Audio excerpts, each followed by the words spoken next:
Assalamualaikum warahmatullahi wabarakatuh. Para mahasiswa, mahasiswi, Bapak Ibu, mari kita mengadakan kuliah mengenai di hari Rabu waktu kita ketinggalan itu adalah sesuatu hal ya. Jadi hari ini kita akan menjelaskan kaidah-kaidah hukum Islam. Dalam menetapkan hukum Islam itu ada kaidah-kaidah yang harus digunakan untuk menetapkan hukum Islam. Antara lain kaidah hukum Islam ini banyak sebenarnya. Nanti ada 15 sampai 20 kaidah, kan? Yang paling penting pokok di awal ini kita membicarakan kaidah hukum Islam itu ada berkisar 6 ya, 1, 2, 3, 4, 5 ya, 6 ini. Jadi yang pertama kaidah-kaidah hukum Islam ini niat ya, tentang niat, tujuan niat ya, karena dengan niat itu ada pengaruh ya, ada akibat, ada sanksi. Kalau dalam hukum itu ada akibat.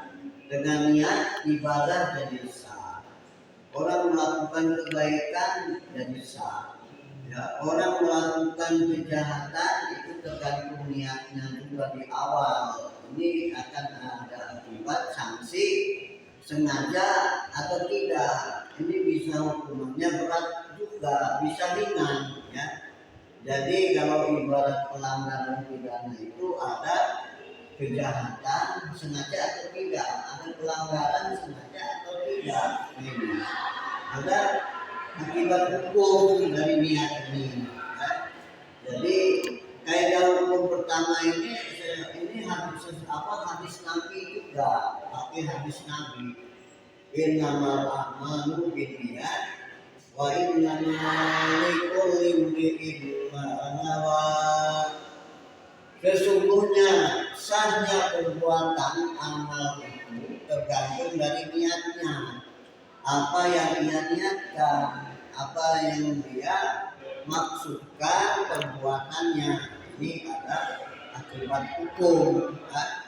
Kalau ibadah itu kalau tanpanya tidak sah ya. Puasa malam hari kalau tidak ada niat tidak sah puasa. Sholat ini juga kan? Ini tergantung niat itu. Kemudian yang kedua ini bahwasanya dirokok. Kaidah hukum Islam itu kalau ada yang mudah jangan disulitkan, tetapi tidak boleh melampaui prosedur. Dan harus ada prosedur, menghilangkan prosedur jangan, tapi bukan tanpa prosedur di sini. Nah, jadi ini kaidah hukum Islam. Kemudian yang ketiga al-yaqinu, masalah keyakinan. Al-yaqinu lain baru bisa. Keyakinan itu tidak menghilangkan keraguan ya. Jadi yakin harus dengan keyakinan ya. Hakim itu dalam menetapkan hukum harus yakin. Makanya kan ada istilah dalam menetapkan hukum itu di Indonesia tempat kita ini ya, ada istilah rule of law, ada pesta. Jadi ada tertulis, ada yang tidak tertulis. Yang tidak tertulis keyakinan hakim kan tidak tertulis, ada di keyakinan itu ada di hati ya kan? Iya. Setelah dengan prosedur peraturan perundang-undangan, terus dia menetapkan hukum itu dengan keyakinan, harus yakin gitu. Ini kalau dalam keraguan yang lalu itu ambil yang yakin mana putuskan ketetapan putusan hakim itu benar, yakin, jangan ragu-ragu.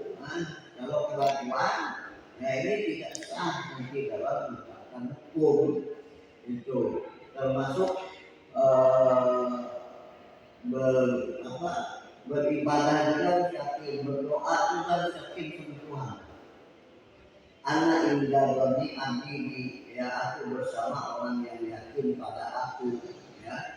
Orang minta sama Allah yakin akan dikabulkan. Kalau dikabulkannya itu tidak kontan, bisa aja nanti di dunia, bisa di akhirat nanti itu. Tapi janji Allah itu pasti, ya, janji Allah itu pasti ada firman Allah mengatakan berdoa padaku maka akan aku kabulkan. Cuman waktunya kapan ini? Ada jeda gitu.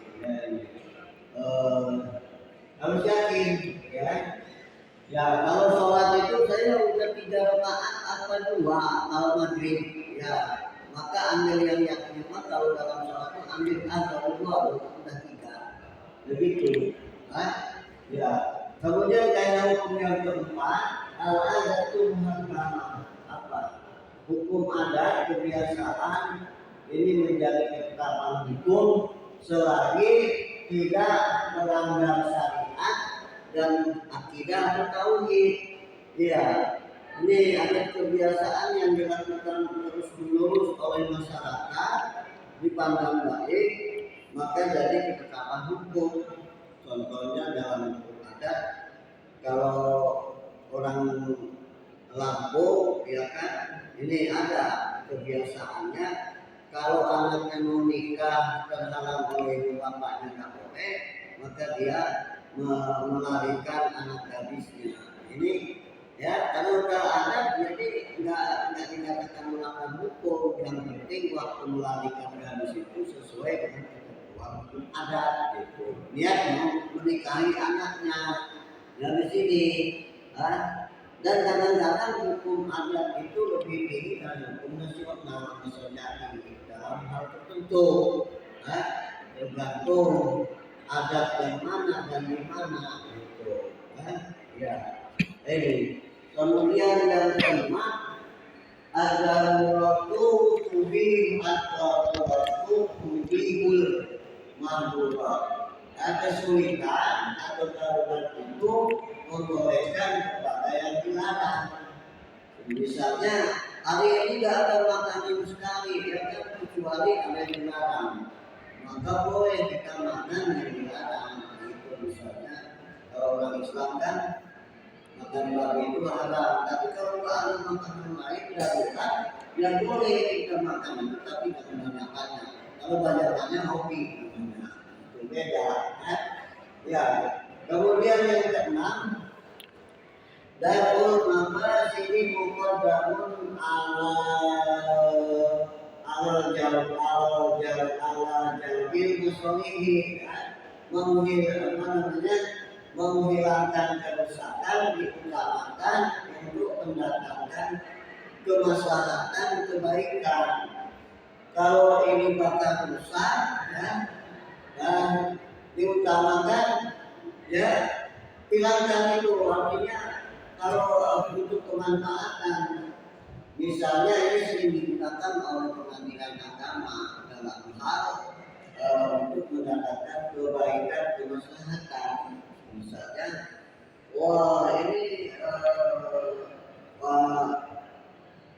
orang nikah belum dapat surat, ya kan, dispensasi.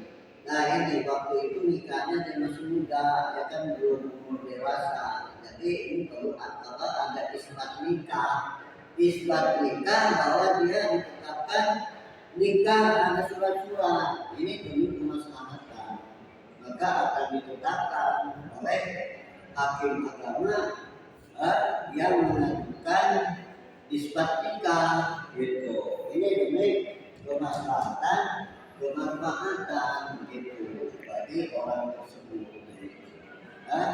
ya. Kemudian misalnya ada yang di bawah umur dia terlanjur ya kan?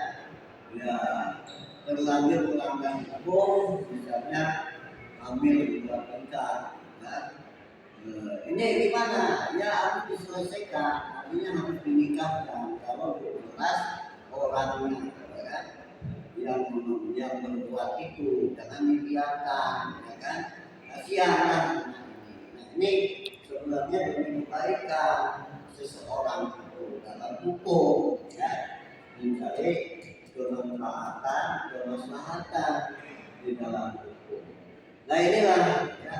Jadi dalam menetapkan hukum Islam itu perlu memahami kaidah-kaidah hukum Islam. Ini yang pokok, nanti masih ada lagi, ya kan?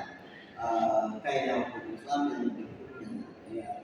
Semoga paham dan berkah ya kuliah kita di Fakultas Hukum Universitas Bandar Lampung. Bulan Ramadan juga bulan berkah, ya kan? Ya Maret 2025, ya kan? Sekian. Assalamualaikum warahmatullahi wabarakatuh. Waalaikumsalam warahmatullahi wabarakatuh.